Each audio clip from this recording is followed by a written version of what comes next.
Shalom, berjumpa lagi dalam channel Pengkhotbahan Deso.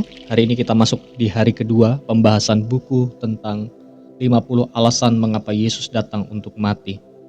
Kita hari ini akan membahas poin yang kedua. Alasannya itu adalah untuk menjadi persembahan dan korban yang harum bagi Allah.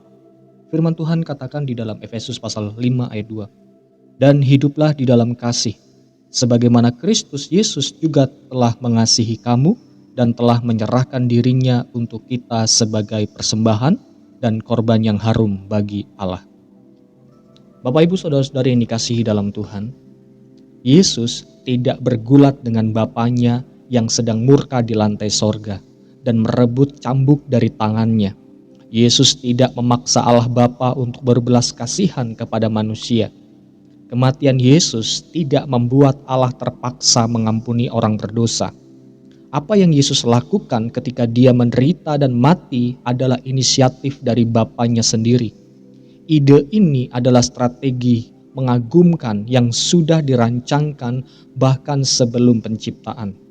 Ketika Allah merancangkan sejarah dunia, inilah alasan mengapa Alkitab berbicara mengenai maksud dan kasih karunia-Nya sendiri yang telah dikaruniakan kepada kita dalam Kristus Yesus sebelum permulaan zaman. 2 Timotius 1 ayat 9. Pemirsa yang dikasihi Tuhan, rencana ini sudah mulai disingkapkan dalam kitab suci.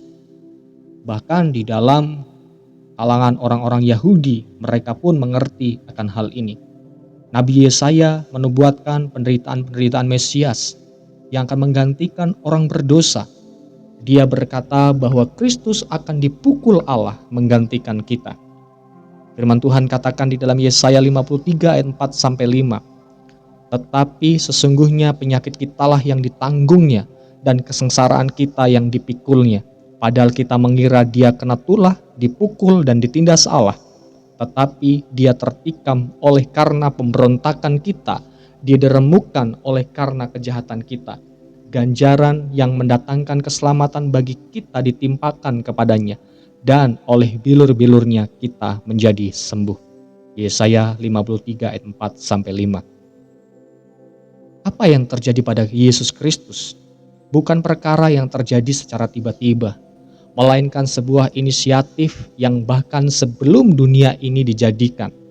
Karya Kristus menjadi nafas dalam nubuatan para nabi, sehingga salah satu nabi dalam perjanjian lama berkata, Tuhan berkehendak meremukan dia dengan kesakitan. Yesaya 53 ayat 10. Apa yang Allah Bapa kehendaki, Kristus sebagai anak pun harus taat. Penderitaan Yesus merupakan tindakan penuntutan diri dan ketaatan yang sungguh-sungguh mengagumkan kepada kehendak Bapa. Sehingga apa yang Kristus lakukan ini menjadi persembahan dan korban yang harum bagi Allah. Ia telah menyerahkan diri bukan karena paksaan, tapi dengan kerelaan karena kasih-Nya pada kita si pendosa ini. Sehingga ia menyerahkan dirinya untuk kita sebagai persembahan dan korban yang harum bagi Allah.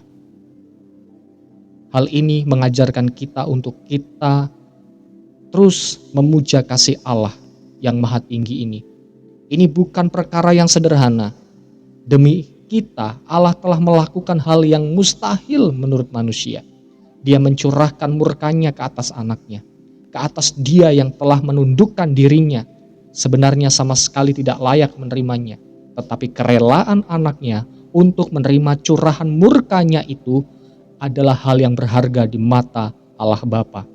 Mari kita hayati kasih yang begitu besar ini, yang tak dapat digantikan dan tak dapat dibeli di dalam dunia ini. Apa yang ada di dalam dunia ini adalah hal yang fana, tetapi apa yang ada di dalam Kristus akan membawa kita untuk menikmati pengharapan yang kekal bersama Dia. Jadi dalam hari kedua ini kita dapat menemukan alasan mengapa Yesus datang untuk mati, karena Ia mau memberikan dirinya sebagai persembahan dan korban yang harum bagi Bapanya di sorga.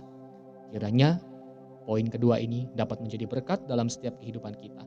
Tuhan Yesus memberkati kita semuanya. Shalom.